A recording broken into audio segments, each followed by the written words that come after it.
Picture this. You walk into a room and instantly feel it. The energy shifts. Some people command attention without ever saying a word.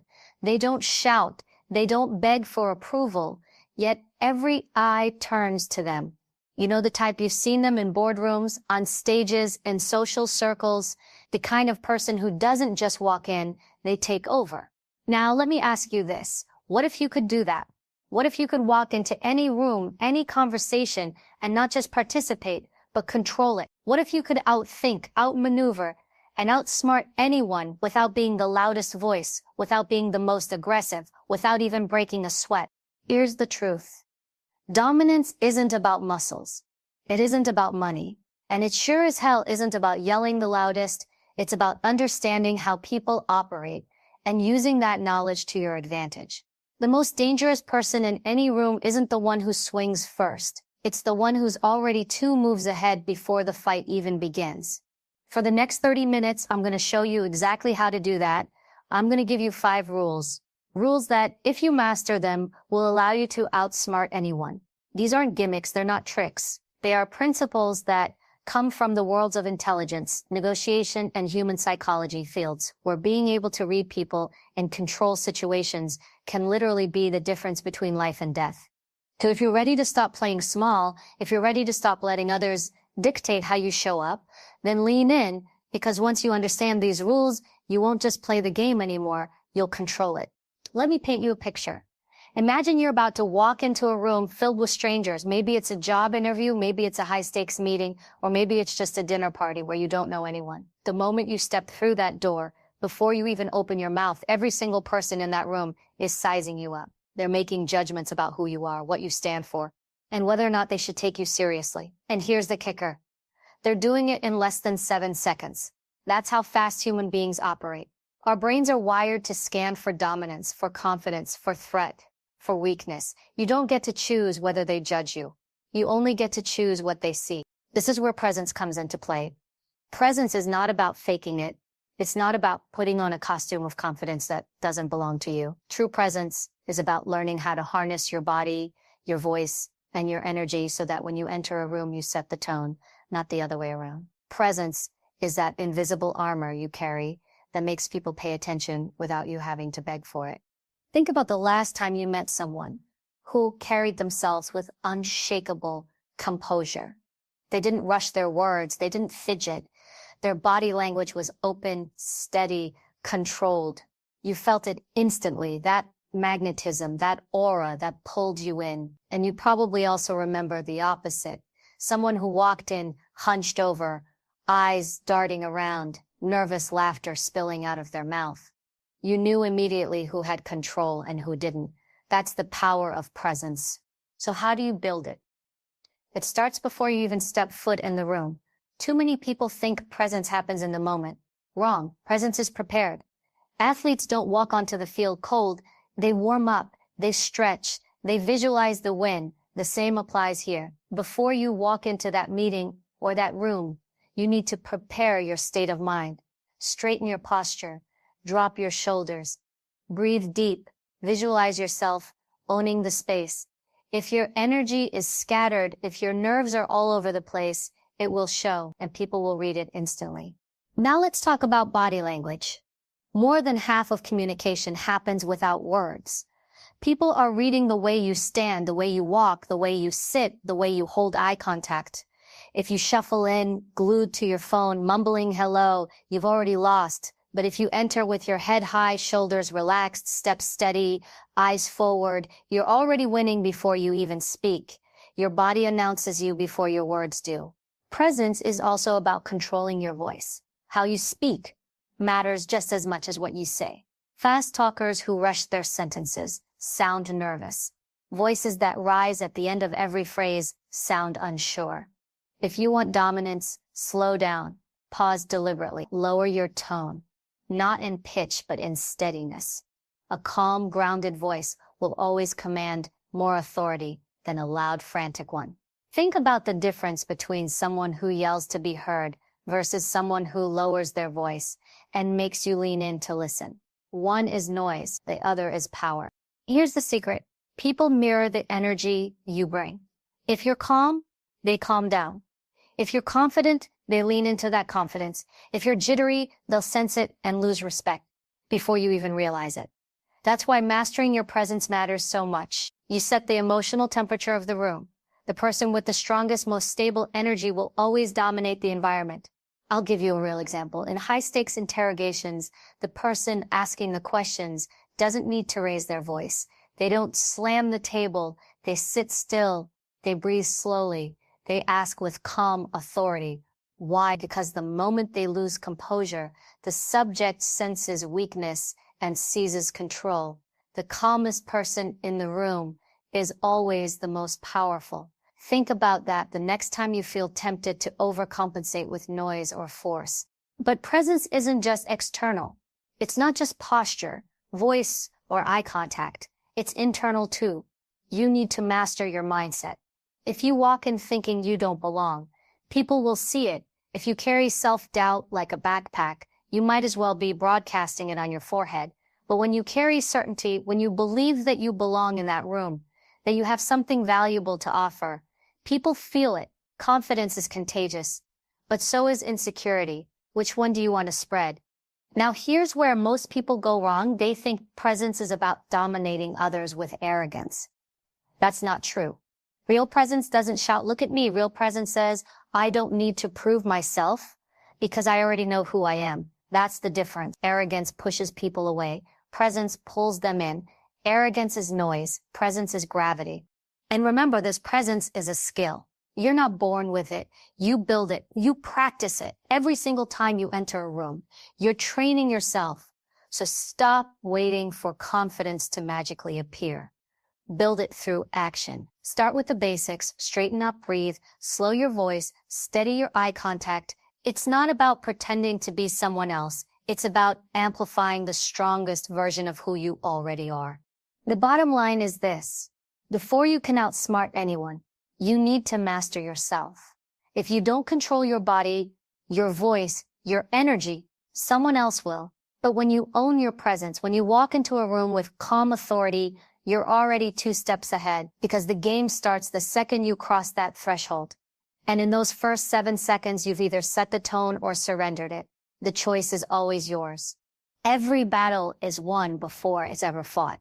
That's not just a saying, it's reality. The person who gathers the most intelligence, who observes the most carefully, who notices what others miss, that person controls the outcome.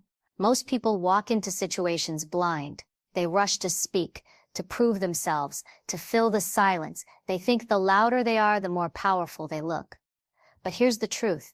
Every time you speak too soon, every time you rush to prove yourself, you're giving away information.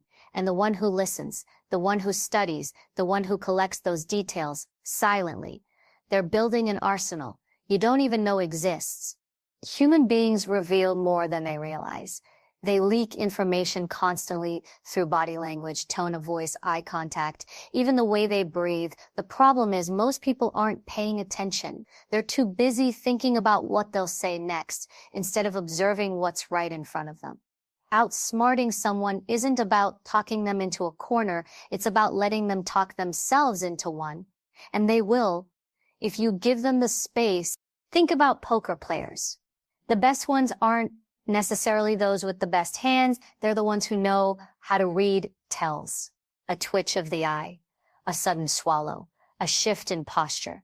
Those tiny signals speak louder than the cards on the table. They win not because they're lucky, but because they're watching while everyone else is busy playing. That's exactly how life works. In every meeting, every negotiation, every conversation, people are showing you their hand without even knowing it. Your job is to catch it. The key is slowing down. Observation takes patience. You have to resist the urge to fill silence, to jump in to prove how smart you are. That urge is your enemy. The most dangerous person in the room is the one who doesn't need to talk right away. They wait, they scan. They let others expose themselves first, because every word someone says reveals something. Their priorities, their insecurities, their blind spots.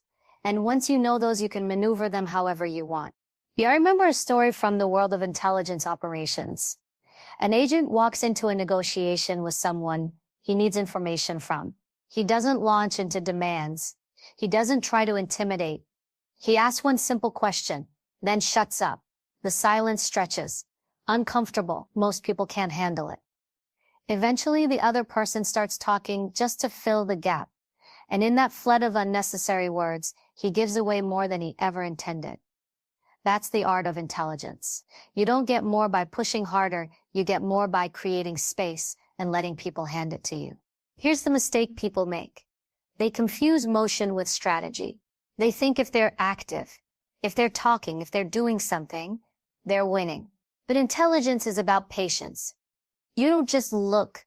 You study, watch the way someone reacts under pressure. Notice how their story changes when you ask the same question in two different ways.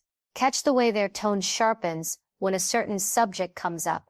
Every detail is a clue, if you're disciplined enough to catch it. And this isn't just about reading others, it's about reading the room itself. Every environment has its own energy. In a boardroom, who leans back like they own the place, who avoids eye contact, who whispers side comments to their neighbor. That tells you the hierarchy before anyone opens their mouth. In social settings, who gravitates to the center of the group, who lingers at the edges, who interrupts and who gets interrupted. That shows you who holds influence and who doesn't. The room is always talking, it's just not using words. But let's be clear. Observation without application is useless. Intelligence only matters if you know how to act on it. The goal is not to sit silently forever. The goal is to collect enough information that when you finally move, you move with precision. When you speak, you're not just talking. You're striking at the exact place you know will shift the outcome. That's the difference between amateurs and professionals.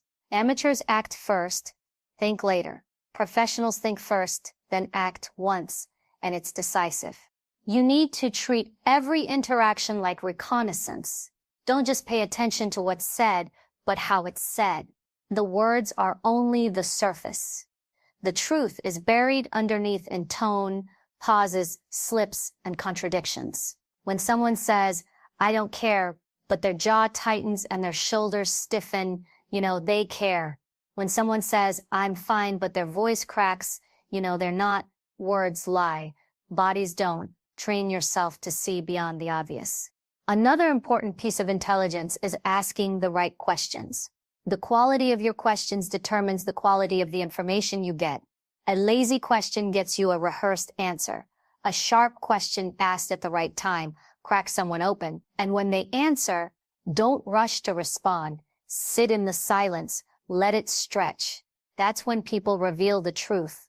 They rush to fill the quiet, and in doing so, they hand you more than you asked for. Remember, power goes to the one who knows the most, not the one who talks the most. A warrior studies the battlefield before charging in. A negotiator studies the other side before making demands. A strategist studies the opponent's weaknesses before striking.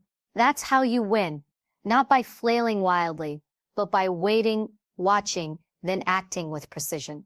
So the next time you walk into a room, don't think about what you're going to say first. Think about what you're going to see. Who's nervous? Who's confident? Who's hiding something? Who wants something desperately, but doesn't want to admit it? That's the battlefield. And if you learn how to read it, you'll always be 2 steps ahead. Because while everyone else is busy making noise, you'll already know exactly where to strike. Every conversation is a battle of frames, whether people realize it or not. A frame is the invisible set of rules that defines how an interaction plays out. Whoever controls the frame controls the reality. Most people don't even notice it happening. They step into someone else's frame and immediately start playing by rules they didn't create. That's why they lose before they even begin.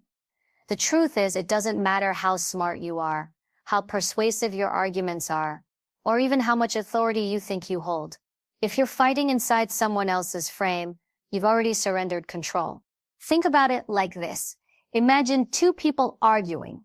One person says, "Why are you always late?" The other responds, "I'm not always late." In that moment, the second person has already lost. Why? Because they've accepted the frame, the accusation that lateness defines them. They're defending themselves inside the other person's reality. A stronger move would have been to reject the frame altogether and reframe the conversation. It's interesting you say that because the real issue isn't time, it's communication. Just like that, the focus shifts, the one who reframes wins. Control of the frame isn't about shouting louder or dominating with brute force. In fact, it's often the opposite. The loudest voice is usually compensating for a lack of control. True frame control is subtle. It's the art of guiding a conversation without the other person even realizing it's happening. It's about deciding what matters, what the rules are, and where the focus lies. Once you own that, the rest becomes easy. Let's take an example from media interviews. Journalists are trained to control frames. They ask leading questions designed to box someone into a corner. So would you say you failed in this decision? If the person being interviewed accepts the frame and tries to argue, no, I didn't fail, they're trapped. The word failure now dominates the discussion. But the masters, the politicians, leaders, negotiators who understand frame control, they don't answer inside the box. They reframe. That decision created opportunities we wouldn't have seen otherwise. Suddenly, the conversation is no longer about failure. It's about opportunity. The journalist's frame just collapsed.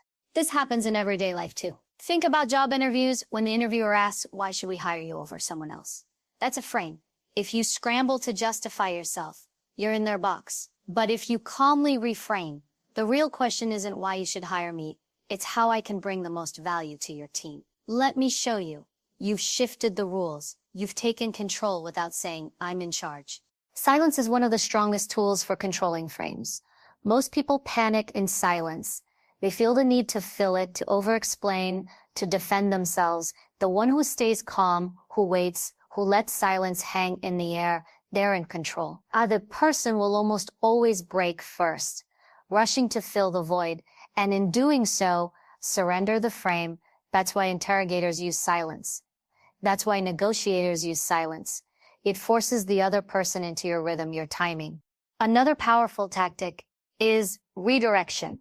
Instead of wrestling with a point head-on, you pivot. Someone says, this price is too high. You could argue, but that keeps you in their frame. The frame that the price is the only issue. Instead, you redirect. The real question isn't the price, it's the value. Let's look at what this investment brings you. Suddenly, the discussion isn't about being expensive. It's about being worth it. That's frame control. It's also important to remember that frames aren't just verbal. They're physical. The way you sit, the way you occupy space, even the way you gesture sets the frame. If you fidget nervously, you've already ceded power. If you sit back calmly, grounded, steady, you project authority without saying a word. People unconsciously play by the energy you set. Your composure defines the rules of engagement. The reason most people fail at controlling the frame is ego. They get baited. Someone insults them, challenges them, questions them, and they bite. The moment you react emotionally, you're no longer setting the rules. You're dancing to someone else's tune. The strongest players don't take the bait. They redirect it, neutralize it, or flip it. You insult them, they don't defend, they reframe it as humor or dismiss it as irrelevant. And just like that, the power shifts back to them. Let me give you a simple everyday example. Imagine someone says to you, you're not really qualified for this.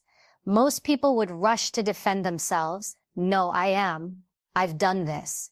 And I've done that. That's weak. That's playing in their frame. A stronger move would be calm, steady, qualified compared to what? Now they're the ones scrambling to define the terms. Or you could reframe what really matters isn't how I look on paper, it's the results I deliver. Let's talk about that. Suddenly the whole dynamic has shifted. You're not defending, you're dictating the rules of the conversation. Frame control is about discipline. It's about resisting the urge to play on someone else's field. You create your own field, you define the rules, you decide what matters and what doesn't. That's why the most powerful people rarely argue. They don't need to. They don't waste time fighting battles inside someone else's reality. They reshape the reality itself. Here's the bottom line. In every interaction, someone's frame is going to dominate. If it's not yours, it'll be theirs. You cannot both be in control. So you have to decide, are you going to react or are you going to set the terms? The one who controls the frame doesn't just win the conversation, they own the entire game. And the beauty is, once you master this, you don't need to announce it. You don't need to say, I'm in charge. People will feel it. They'll play by your rules without even realizing it. That's what true dominance looks like. Human beings like to believe we are logical creatures. We tell ourselves we make decisions based on facts, reason, and rational thinking. But that's a lie. We tell ourselves to feel in control. The truth is, people make decisions based on emotion first, and then use logic later to justify what they've already chosen. If you want to outsmart people, you cannot ignore this. You cannot try to win every battle by being the most rational voice in the room. Because logic rarely wins. Emotion almost always does. Think about advertising. If logic ruled human behavior, no one would buy a car because it looks sleek. They'd buy purely based on fuel efficiency, safety ratings, and costs. But that's not what happens. People buy cars because of how the car makes them feel. They want the thrill of speed, the comfort of luxury, the status of owning something others admire. The facts come later when they need to explain their decision to someone else. They'll say, it gets good mileage, or it's safe for the family. But the truth is, the purchase was driven by emotion. This applies everywhere: business relationships, negotiations, even leadership. If you're trying to persuade someone with bullet points and data alone, you might win their head for a moment, but you won't move their heart. And until the heart is moved, the decision isn't made. The most powerful people in the world know how to tap into emotion. They know how to make people feel something. And once you control how someone feels, you control what they do. But let's be clear. Leveraging emotion doesn't mean manipulation. It doesn't mean tricking people into things against their will. It means understanding the truth of human nature and working with it instead of against it. People want to feel understood. They want to feel respected. They want to feel like they matter. When you give them that, you build trust. And when trust is there, influence follows naturally. Let's take negotiation as an example. Imagine two people arguing over price. One person says this is too expensive. The other argues back with data. No, look at the cost breakdown, the materials, the labor. It's fair. On paper, maybe that's true. But in reality, this debate isn't about numbers. It's about emotion. The buyer feels like they're being taken advantage of. They feel unsafe. If the seller ignores that and keeps hammering logic, the deal dies. But if the seller acknowledges the feeling, I understand you want to make sure you're getting value. Let's walk through what this investment really gives you. Now, the emotion is addressed. Now, the buyer feels heard. And once they feel that, they're far more open to the logical part. Emotions are like undercurrents. You can't see them directly, but they pull everything beneath the surface. People's words are often just a mask. They say one thing, but what they feel is something else. That's why the best communicators listen for the emotion beneath the words. When someone says, I'm fine, but their voice is sharp, they're not fine. When someone says, I don't care, but they're pacing the room, they care deeply. If you take the words at face value, you miss the truth. If you read the emotion underneath, you gain control. So how do you leverage emotion? The first step is empathy, not soft, weak empathy that makes you a doormat, but tactical empathy. This means tuning in to what someone feels, naming it, and using it to steer the situation. For example, in a conflict, you might say, it sounds like you feel frustrated by how this turned out. Just that simple acknowledgement disarms people. Because when people feel seen, their defenses drop. Once the defenses drop, you can guide them where you need them to go. The second step is storytelling. Facts are forgotten. Stories are remembered. Stories create emotion. If you want to inspire people, if you want to persuade them, don't just throw data at them. Wrap it in a story. Leaders who move people don't say, here are 5 statistics. They say, let me tell you about a person who lived this. One story can create more movement than 100 logical arguments. Why? Because stories connect to the heart. They make people feel, and feelings drive action. Another crucial tactic is energy matching. People respond to the emotional energy you bring. If someone is angry and you meet them with anger, it escalates. But if you meet them with calm, steady energy, you start to regulate them. If someone is fearful and you bring confidence, they start to feel safer. Influence is not about overpowering someone's emotion with yours. It's about aligning with it just enough to build rapport and then guiding it where you want it to go. Here's something you need to understand. Emotion can override even the strongest logic. That's why in heated arguments, people say things they don't mean. That's why voters often choose candidates who feel trustworthy even when their policies don't add up. That's why in relationships, people stay in situations that make no rational sense. Logic is a thin layer on top of a very powerful emotional engine. If you ignore the engine, you'll never control the car. So when you're in a situation where you want influence, whether it's leading a team, closing a deal, or simply holding your own in a conversation, ask yourself, what is this person feeling right now? Fear, pride, anger, hope. Once you identify it, your goal is to work with it, not against it. If someone is fearful, you create safety. If someone is angry, you acknowledge their frustration and redirect it. If someone is proud, you appeal to that pride. You don't fight the emotion, you ride it. The strongest leaders throughout history were masters of emotion. They didn't just present logical arguments, they ignited movements by making people feel hope, anger, unity, possibility. That's why crowds followed them. That's why their words are remembered generations later. People forget what you said, they forget what you did, but they never forget how you made them feel. That's the real battlefield. The bottom line is simple. If you want to outsmart anyone, stop trying to win with facts alone. Facts can be debated. Statistics can be questioned. Logic can be dismissed. But emotions cut through all of it. Emotions are the raw fuel of human behavior. If you master how to recognize them, tap into them, and guide them, you won't just persuade, you'll dominate. Because while others are busy arguing with the head, you'll be speaking directly to the heart. And the heart always wins. Most people lose because they're obsessed with winning right now. They want the quick victory, the instant gratification, the feeling of being on top in the moment. But that's short-sighted. Outsmarting someone isn't about crushing them in a single move. It's not about proving you're right today. True dominance, the kind that lasts, is about patience. It's about playing the long game. Think of it like chess versus checkers. In checkers, you make moves fast, you jump pieces, you feel the thrill of a quick capture. But in chess, you're planning 3, 4, 5 moves ahead. You sacrifice a pawn today to set up a checkmate tomorrow. Outsmarting people works the same way. If you're always reacting in the moment, always trying to win the argument right in front of you, you're playing checkers. If you can hold your ego, think strategically, and position yourself for the bigger picture, you're playing chess. And chess players always control the board. The long game requires discipline. It means resisting the urge to prove yourself every time someone challenges you. It means knowing when to walk away from a fight, because the fight isn't worth it. Weak players think dominance is about never backing down. Strong players know dominance is about choosing which battles matter. Sometimes the most powerful move you can make is no move at all, because every time you react out of ego, you show your hand. You reveal your weakness. But when you can absorb the moment, stay quiet, and keep your eyes on the bigger picture, you're already ahead.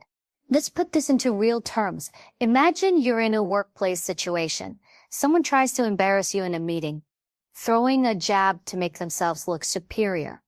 The amateur response is to snap back, prove them wrong on the spot, fight to reclaim status right there. Maybe you win that argument, but you've also exposed your emotions, your temper, your vulnerability. The smarter play, stay calm, let it slide, observe, file it away. Over the next weeks, you build alliances, you deliver results, you strengthen your credibility. And when the real moment comes, when the stakes are higher, you make your move from a position of unshakable strength. That's the long game. The long game also means seeing people for what they are, not just what they present in the moment. Everyone has patterns. Everyone has weaknesses. If you're patient, you'll see them. Someone may appear confident now, but give it time and you'll notice the cracks. Someone may seem unbeatable today, but time exposes everyone. The one who waits, watches, and collects information over months, even years, will always hold the advantage over the one who lunges for the kill too soon. There's a concept in psychology called delayed gratification, the ability to resist a small